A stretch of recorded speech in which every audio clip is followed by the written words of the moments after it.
You were gone for about a week, and I planned this trip late notice because I saw a good flight deal, and I don't like to pass up good flight deals to places I haven't been to that I want to go to. And I was able to pull it off, reached out to you, figured you'd respond, and then I didn't hear from you for a while. I'm like, I don't think that's on purpose. He's not avoiding me. I found one of your Instagram pages, and I got the impression that you might be in the middle of nowhere, and it turns out you were. I was in the middle of nowhere. So tell me about this trip to the middle of nowhere and what you did. Okay, there's a lot of details, so I'll try to lay them out there clearly. My father-in-law is friends with this guy who guided in Alaska,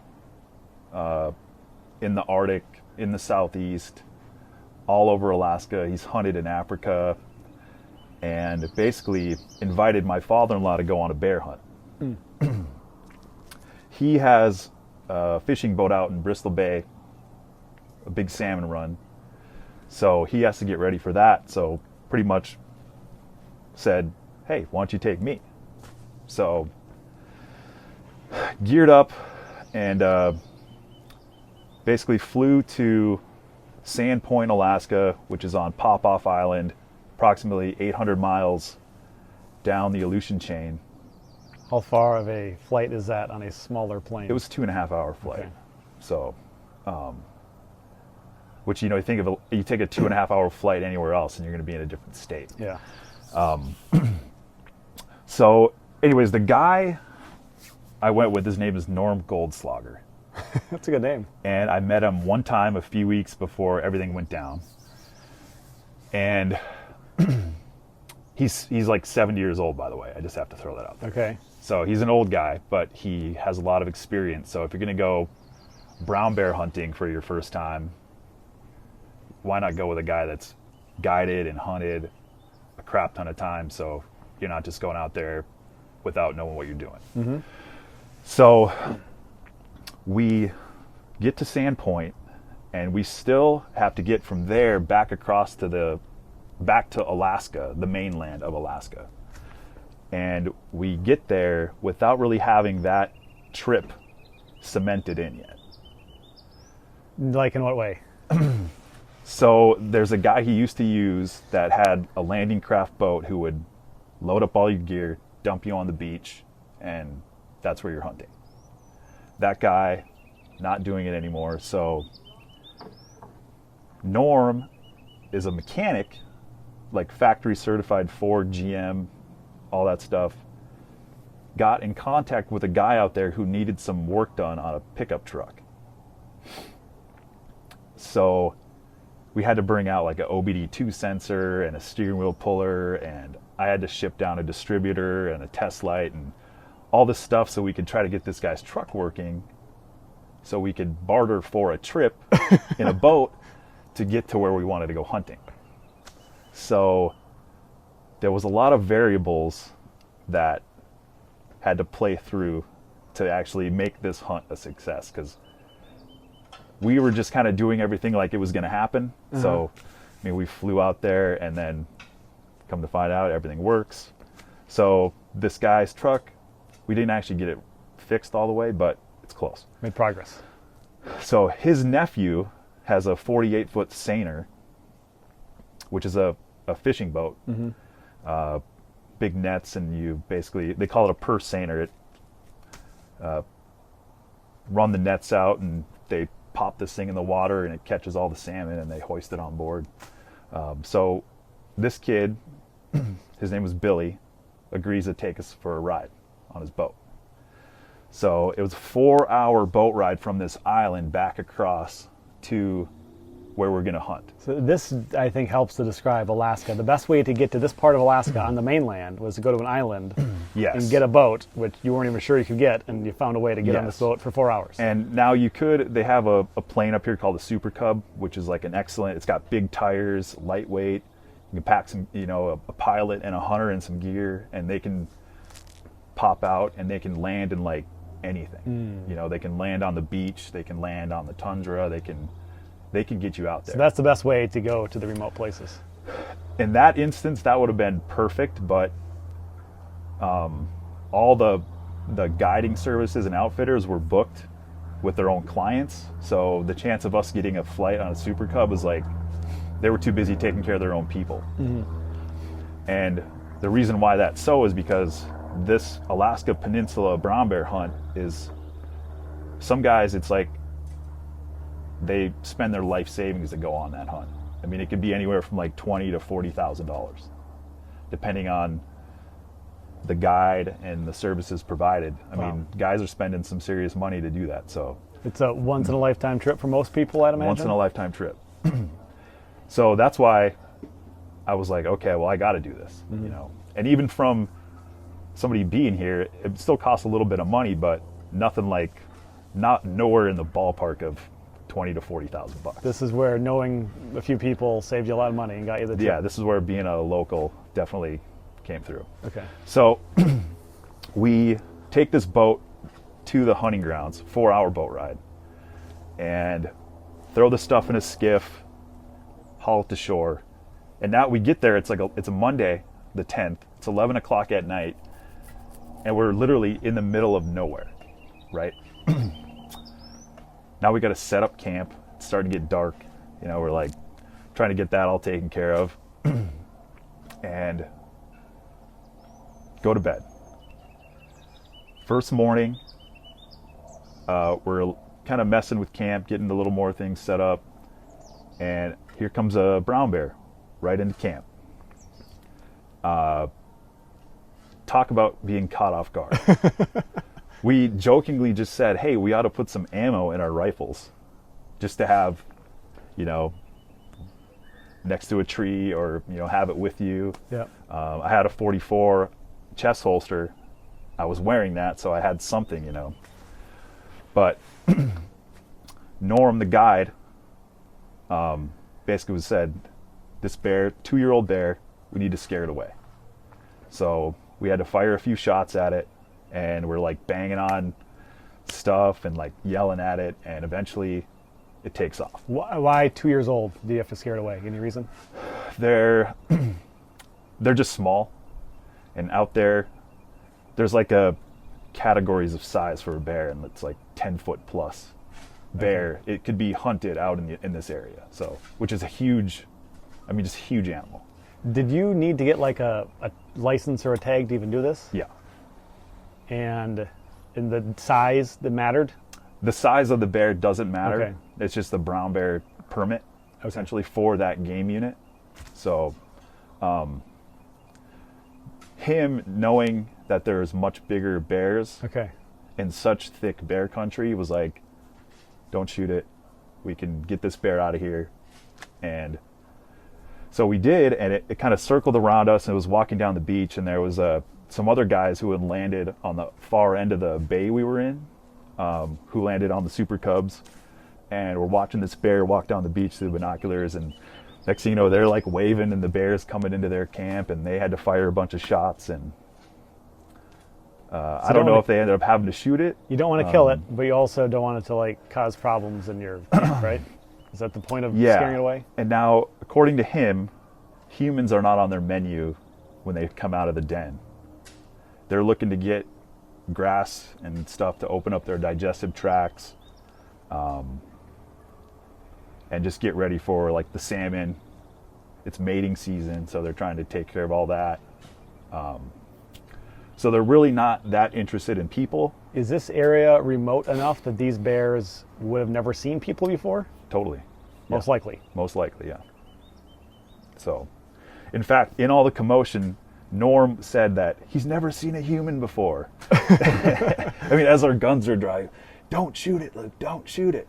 It's never seen a human before. He was like, even though he wasn't like guiding me, he fell into this cadence of like, just based off his experience. It's kind of cool, you know?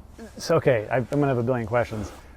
Based on what you heard from him, would a bear that's never seen humans, would it take a human as a threat initially, or is that like a learned behavior for bears? I have no idea of this. I think it depends. You know, somewhere out there, like, there's only going to be people there, like, during the hunting season. So the chances of it seeing another person for a long time is pretty great. Mm-hmm. So But somewhere like here in Anchorage or any other populated place, Yeah. you start to mix like the lives of bears and people together, and that's when you can have some stuff go down. Really? Yeah. Especially like salmon season, everybody's got fish guts in their garbage, or people are out hiking and then there's bear cubs, you know. There's a lot of things that can happen quickly.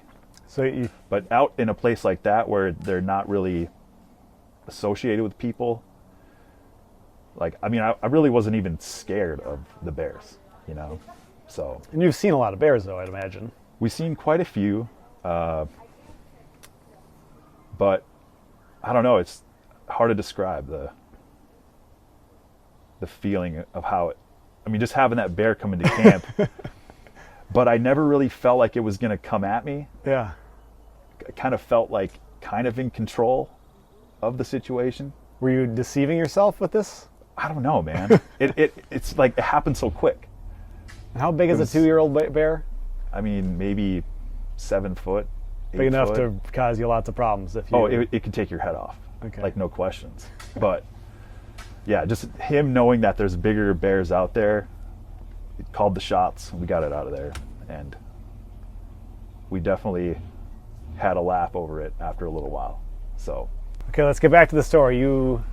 I interrupt you and you're saying right when you get there you see the bear, and I know so much more happened after that. yep, so the bear comes into camp, we scare it off, goes down the beach, gets into some other guy's camp, and for all we know it ran off, or they either shot it, not too sure. And then later in the day, this is the first day of actually hunting, another bear is coming down the beach, and it just looks like, you see the binoculars, you're like, wow, that's big. You know, you see it and you're like, phew. And that's actually the bear that I shot, and it walked all the way down the beach to about where our camp was. There was a little river that dumped into the ocean, and I went down this little grass embankment and I laid prone, and the bear turned away from me, or kind of quartering away from me, and it just was the perfect shot. 100 yards, 102 yards, 2 shots, and that was it. So it like Norm says, is like 95% just sitting there looking for bears, and then 5% of excitement, which is like pretty much what it was, you know, because even though we saw it coming, the whole getting down there, getting set up for the shot, and it just was over so quick. It's hard to like capture that little memory. And that was the first morning of the first full day? The first afternoon. First afternoon of the Yep. first full day. Yeah. So he said not too many people get a bear on their first day. Is this the easiest hunt you've ever been on for anything? Other than the logistical details, Okay, it yes. actually went pretty easy. Easier than a moose hunt I went on in the fall, off the road system. Okay. So yeah, so the bear, the shooting it and everything like that, it's over so quick. And then now we got to like get a bag ready to go, get all the stuff to skin it. We got to cross a river, so we got to mind all that stuff. And it's only like 150 yards from the camp. Like in the picture, you can see the tent in the background. And the sun was shining, and it wasn't windy, so the weather was pretty perfect for that area, which is notorious for having terrible weather. Like earlier we mentioned, like you could get stuck out there for like 2 weeks, and if a plane can't come in because of weather, it's like, well, you're stuck. So to have that be airplane, the sun shining, no wind, we were able to get it taken care of. So being that we still had another week out there, and Norm wanted an opportunity to get a bear, we had Was to it call. just you and him? Just me and him. Oh, I thought your father-in-law was out there. No, you said the he connection. bailed. He Okay. bailed. So Okay. So, yeah, just us two. So now Norm is up to get a bear. So to preserve the bear, we have to call Billy to drive the boat, because we forgot to bring salt to put on the hide. You know, we get the hide all laid out, excuse me, put salt on it. or get it on a freezer if you could, but we were out in the middle of nowhere, so You didn't find a little outlet for your freezer out there? no. I mean, it was like 40-ish degrees, so it was Okay. cool, but sometimes in the day it would get kind of warm and sunny, so I didn't want to ruin this thing. I'm on this big trip. I don't want to ruin the bear hide. Yeah. So he makes another trip, which we had to pay for as well. Salt. So I get the bear wrapped up, ride with him on the skiff to the boat, lay the bear out, pack it full of salt, roll it up in a tarp. He hauls it back to town for me and brings it to one of the seafood processing places on Sandpoint, and they put it in a freezer on a pallet for me. So it's like, okay, this is like perfect.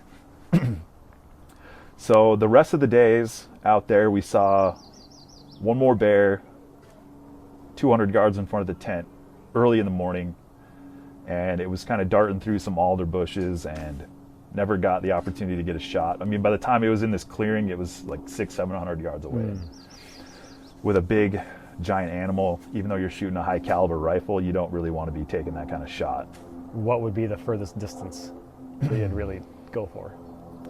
I would say less than 300. Okay. Yeah. Because, I mean, imagine like walking through the thickest brushy forest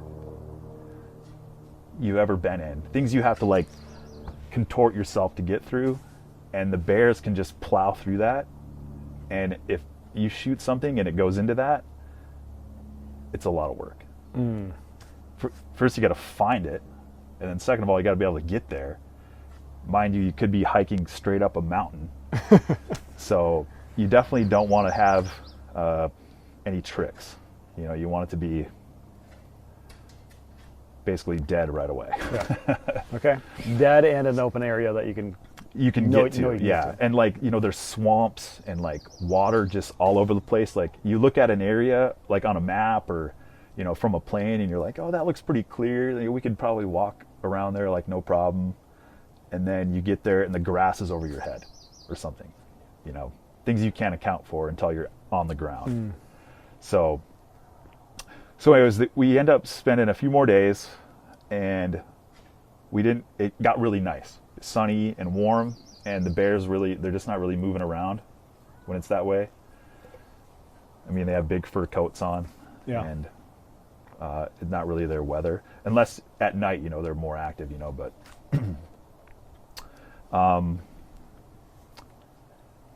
so we spent basically 7 days out there, and then got picked up from Billy again, brought back to town. And then the last kind of hurdle to get back home was I had a ticket booked on Raven Airlines, which is a small carrier in Alaska. And they're notorious for like backing out if the weather's bad. Okay. So Good reason, yeah, I think. I mean, you don't Yeah, want if to it's- be the you don't want to airline be in the that plane takes that too actually chances. Yeah. Yeah. So it was a Tuesday, and for whatever reason, I tried this other smaller air carrier, and was like, "You guys got a flight out?" And they're like, "Yeah, sure we do." I paid $800 for a one-way flight to get out a day early, and then come to find out, Norm was on the Raven flight that we were supposed to both to be on, but I canceled it. Get on Lake Clark Air Service. He decides to wait till Wednesday. Sure enough, it's blowing like crazy out there. They don't come. So he gets stuck there. Is he back And yet? he got back. I think he also had to pay the $800 to get back on Lake Clark Air Service. So do they have a different type of plane, take more risks? Same planes, but they just got confidence. I guess. I guess, Okay. I'll just say when I landed there, that was the scariest I've ever been, or the most scary moment I've ever had in an airplane, landing at Sandpoint. Was that on Raven? That was on Lake Clark. Both there and back. Yeah. We made, so like there's a cliff on one side, and then there's the runway, and then it's like the ocean, and the waves are just white capping down below. So that doesn't look good.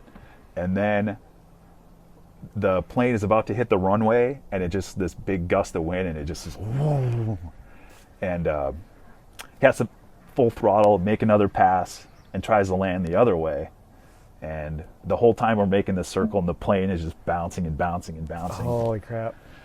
So now, too, that weather could happen to you when you're out hunting, which it kind of did a little bit. So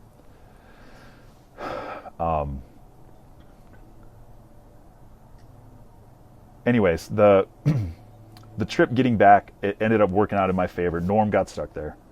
So now the last journey for this like hunting experience is basically to get the bear from my house to the taxidermist. Okay. Which I'm doing tomorrow. So it's here. It's here, yeah. So what do you do with a bear? Besides maybe the thrill of it that you said happened so quickly, what else happens? Just gonna get a rug made. It's just about 9 foot, so it's a good sized bear, especially for like my first brown bear. So I'm just gonna get a rug, and then the skull you can get separate. Okay. They're cool. We have a couple of black bear skulls laying around, so it'd be That cool. you hunted? Yep, one's for me, one's for my wife. They're just kind of cool to have sitting around, you know. And the guy that I'm bringing it to has these African beetles, and I guess you just put the skull in there, and he lets them in there, and they eat all the meat off of it. I don't know if he's got to put anything on it to kind of preserve it, but that process kind of sounds neat. Do you get to see it or get a video of it? I'm sure you could probably look it up on YouTube or suppose. something, you know. So, But yours, Luke. yeah. But I thought about maybe getting some like a claw necklace or something made. But What about the meat? Do you eat it? Does something eat it? so with brown bears, nobody really eats the meat off those. They just they're fishy, and they're not really something you eat here. Okay. And actually, like a lot of people actually kind of have a problem with that. Now, if it's eating grass and berries or whatever, they can be good. Like the black bears that we've shot, you know, you can process those. It's kind of like beef, you know. Mix it with some fat, mix it with some bacon, Okay. turn it into burger, and then you got black bear in your freezer, and it's good. Interesting. But these bears, they eat a lot of fish, and it's not good. So people have a problem with hunting something and not, That you're like, not using going all. to eat. Yeah. Which I'm totally on board with that. You know, I kind of go by that. But Like, had you discovered that this bear had a different like flavor texture, profile. tone, is that what we call it? Would you then Yeah. I mean, like now- did someone tell you, or you knew that it wasn't going to be good to eat? I've actually had some. Somebody gave us some, and it wasn't good. Like the meat, it was burger, but it just was like had a funky taste, and it didn't hold together very well. And yeah, there was in the harbor on the boat, there was this like native Alaskan lady, and she was telling me like all these recipes, like you could slice the meat up real thin and layer it in a bucket with salt, and then you render the fat down and put it on silver salmon in the fall. And as out of my culinary, Okay. expertise. So Like, I'm not a hunter. I totally get why people hunt, and typically it's for the meat. So this is a case where this bear is going to have some souvenirs in your home. Yeah. I guess the biggest thing is is there a lot of them? They're not endangered. Is Not Alaska endangered. overrun with them basically, or not I guess- endangered. Yeah, there's definitely a healthy population. And the hunt that I did too, is usually done. Spring hunts are on even years, and fall hunts are on odd years. Okay. But because of COVID, they didn't have any hunts last year, so that's why they had a spring. They're going to do a spring and a fall in the same year. And I assume there's a Department of Natural Resources in Alaska that's got a pretty good grasp on how many bear maybe should be hunted each year to keep the population in a healthy balance. Do they do that? I've heard of some like statistics of them trying to figure out the number of bears like down on the Kenai Peninsula, and they did this test thinking there was X amount of bears per square mile, and then come to find out like it was 10x what they thought it was. Oh, So there's a lot of bears out there. okay. A lot of bears. So And yeah, fishing game, we call it, I think Minnesota, they call it the DNR, Yeah. but here it's like a fishing game. They're always out there checking people. They they had a helicopter, basically landed right on our camp, and make sure you got your hunting license, make sure you got your... So they found you there? Yeah. They just... Did you have to tell them in advance where you're going to Nope. do this? They Nope. just show up and make sure that you So got what like you're supposed to have? where hunting is, it's like on the ocean. It's a collection of little pockets of like a bay, and they're just flying their helicopter in and out of these things looking for camps. I mean, everybody's right on the beach, pretty much. And you wouldn't really go deeply inland in a place where there's no roads, I suppose, to do this, Right. unless you have, I don't know, what do you even do it? Either like one of the Super Cubs. If there was a spot to land, you definitely could, no Okay. problem. Wouldn't that scare the bears away for a while? In theory, it would. Okay. But being at this time of year when they're trying to, wake up and start eating, and it's mating season, like, not a lot can slow them down. Okay. Yeah. So, yeah, the trooper landed on us, made sure you got all your stuff, all your paperwork in order. Once you shoot something, you got a little tag, you got to cut a notch in the dates. And then make sure you have your locking tag and all that's put on the bear.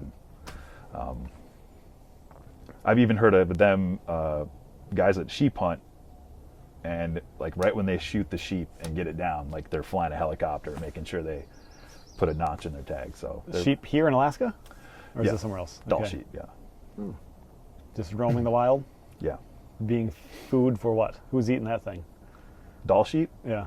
wolves, bears, Okay. yeah, they're on the menu. That sounds like it. They're on the menu. So That's one. How does this compare to your best hunting experiences? I would say this is the top. Okay. Just for all the fine details in it, made it such an epic trip, especially going way out there. But I mean, hunting in Alaska, it's not like Minnesota. You're not driving in the back 40 to sit in your deer stand for a day or Yeah. two. You gotta have like a side by side or a four wheeler. You gotta have gear for a couple of days. You gotta have stuff. You gotta like know where you're going. You gotta know which game unit you're gonna be in. And you gotta drive hours and hours to get there, and kind of hope nothing goes wrong. And then you gotta find animals. So it's a really challenging place to hunt. This last fall I had a cow moose tag that I got. It was like a draw hunt, and out in the Palmer-Wasilla area, when you're driving through, you're like, oh, there's moose everywhere out here. Mm-hmm. But when it came time to like go shoot one, I had to spend like 5-6 days Really? trying to find one, and it was way at the top of a mountain. It's like as far as the trail went, and then it was like another 300 yards up the hill. Wow. Yeah. So you got to have the means to get out there, which is why having an airplane and something to get you further than like the next guy out. As I said, I'm not a hunter, but these do sound like great adventures. What about it is like the peak moment? I would say the peak moment is obviously getting something, but just being out there in the moment is really what does it for me. Because no trip is the same. You could go to the same spot and have multiple hunts, but having everything and all your planning kind of come to fruition and being there, just out there, in most cases there's nobody, And you like that? that's pretty cool. It's to plan it and pull it off and be successful and nobody gets hurt. That's challenging to pull off. So when you can do that repeatedly, even if you don't kill an animal, it still feels good to have that success, Do you hear of trips gone terribly wrong where people are dying Yeah. or being like stuck behind somehow? Yeah, there's a lot of places you can go. I mean, really any place. You could go up hiking here in town, and next thing you know, there's a bear coming out and attacking you. Or people are out riding their four-wheelers, and like last summer, I think this 11-year-old kid like tipped over and started rolling down a hill, and it killed him. And or you're driving your new Jeep out to a glacier, and next thing you know, it busts through the ice, and now you're stuck out there 30 miles from anybody, you know. Yeah, that's why I say you got to be prepared for it all. So you just had this trip. Are you itching to get back out and hunt somewhere again, or does it happen kind of infrequently? I'd like to go this fall, maybe for a moose. Okay. But with 2 kids, Yeah. and all that, it can be a little challenging. So that's why I wasn't going to go, because I was like, I want to go and shoot something I could eat. Yeah. Okay. You know, but the way the trip presented itself, and just knowing like what it takes for guys to go and do that, I figured it was a good opportunity to take. So do you think you would make an effort to do that again, or is it not? I would. Really a thing. However, you have to, if you get a bear, you have to wait 4 years okay. before you can go again. So it's not something you can do every year. So I could go with somebody. I just couldn't hunt. So what else do you hunt, or do people hunt here? Moose, caribou, goats, sheep. That's about it. Bears. Man, for some reason, I never thought of sheep of anything except being on a farm. But obviously, everything was in some way in the wild, or at least these things. You're driving and you see like a sheer cliff, and it's just got sheep all over it. Okay. It's kind of crazy just to see how they're all out there. You know what? I was in Australia. No, sorry. Where was I? I was in Greece, the island of Crete, and there was big fluffy sheep around. Yeah. And I forgot about that. Okay, they're just roaming. Yeah, they're all over it. I mean, even in Hawaii, the mountains out there, they have like mouflon sheep and these weird goats out there. Yeah. They seem like they must be friends, the goats and the sheep. Maybe. Oh. I'm not sure. All I know is I would never hunt a sheep or a goat because I'm kind of scared of heights. And I'm tall, so tall people, steep cliffs, wet rocks. It just doesn't really... How tall are you? I'm 6'4". Okay. Yeah. 76 inches. Right. If you want to do the math. Your home is on an incline here, so as I got out of my car and you were above me, you looked like 7 feet tall. Yeah. Everybody always says, "God, you got so tall." I'm like, when's that going to stop? You know? So...